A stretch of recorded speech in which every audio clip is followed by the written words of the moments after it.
নোয়াখালীর এক দম্পতি তার স্বামীর সাথে ঝগড়া লেগে ডিভোর্স হয়ে যায় এবং তার চাচাতো ভাইয়ের সাথে গাজীপুরে যে এক হুজুরের সাথে কথা বলে, তখন বলে হিল্লা বিয়ার কথা। তখন হিল্লা বিয়া সেই হুজুর নিজেই হিল্লা বিয়া করে ফেলে। চলুন মূল প্রতিবেদনে দেখা যাক। সব আসলে যদি জামাই সাইডা দেয়, বেটা সাইডা দেয়, তাহলে 3 মাস পরে, আমি বলেছি 3 মাস পরে আপনারা ওই আগের স্বামীর সাথে বিয়া শাদী হয়ে যান, বিয়া শাদী আপনারা করে নেবেন। এইভাবেই হয়েছে। ওখানে এটা কি অপরাধ? হে 1.5 ঘন্টার ভিতরে হে বিয়ে করছে, বিয়ে করি হে সবাস করছে, করে হেরে আবার হে আমারে ডিভোর্স দিয়ে দিছে।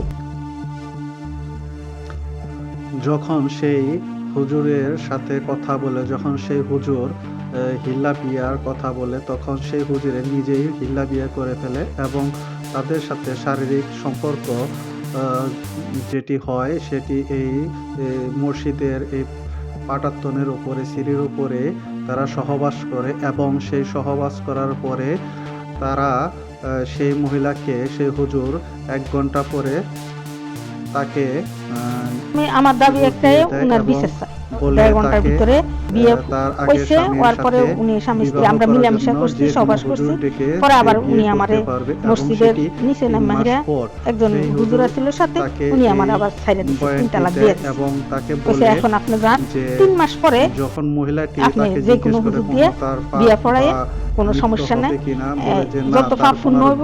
পরে আমি আবার উনারে বলছি যে আমরা স্বামী স্ত্রী মিলেমিশে করতে পারবো, পরে হ্যাঁ পারবেন, কিন্তু 3 মাস পরে আপনাকে বিয়ে হবে, আপনারা যে কোনো হুজুরের কাছে যাবেন। পরে আমি যদি পাপ পূর্ণ কিছু হবে, পরে না ওদের পাপ পূর্ণ তো সম্পূর্ণ আমি দায়িত্ব নিছি, আপনার কোনো পাপ হবে না। সেই দম্পতি এবং সে বিচার চায় এবং সে আইনি ব্যবস্থা নিবে সেই হুজুরের ব্যাপারে, এবং সেই হুজুরকে সেই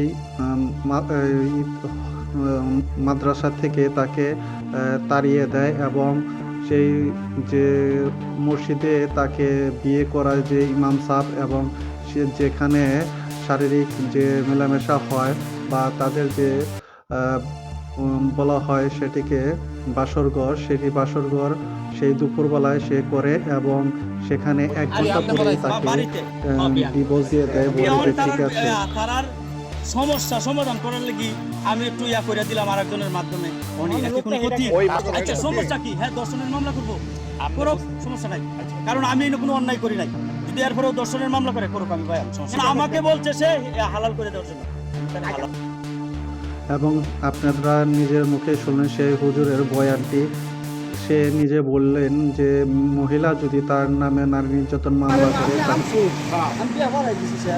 এখন ওই জামাইয়ের কাছে যাইতে পারতাছে না, গুনাহগার কিন্তু ব্যক্তি আপনারা। আশিকে বিয়ে করছে, আপনি বিয়ে করেন কি? আশিকের সাথে হইছে, আপনার মনে আছে পুরোপুরি? আশিকের সাথে 100% বললাম। তুমি তালামারে টাকা বাজে, তুমি মসজিদের বারান্দা তালামারে না, আমি তালামারে তো তালামার চাবি তার কাছে, আমার মসজিদের চাবি তার কাছে আছে না। ঠিক আছে, তার সাথে আপনার একটা সম্পর্ক আছে, ব্যক্তিগত সম্পর্ক। আপনি বাসায় করেন, আপনি বাড়িতে দিতেন, এটা ঠিক আছে, আমার কামই। আমি যদি ভাইসে দরকার। তো আপনারা ইতিমধ্যে শুনতে পেলেন যে ইমাম সাহেব বিয়েটি পড়াইছে এবং আরেক ইমাম সাহেবের সাথে। তো এটি নিয়ে গ্রামের যে জনগণ তারই একটি সুষ্ঠু বিচার চায় এবং এখানে একটি কমিটি গঠন করা হবে, সেই হুজুরকে এখানে বিচারের আওতায় আনবে এবং সুষ্ঠু নিরাপদভাবে সমাজ যেন গঠে, এটি দাবিতে এলাকাবাসী। তো এরকম নিত্য নতুন ভিডিও পেতে নিউজ বাংলা 1218 সাথে থাকুন। আমি পলাশ এই মুহূর্তে বিদায় নিচ্ছি।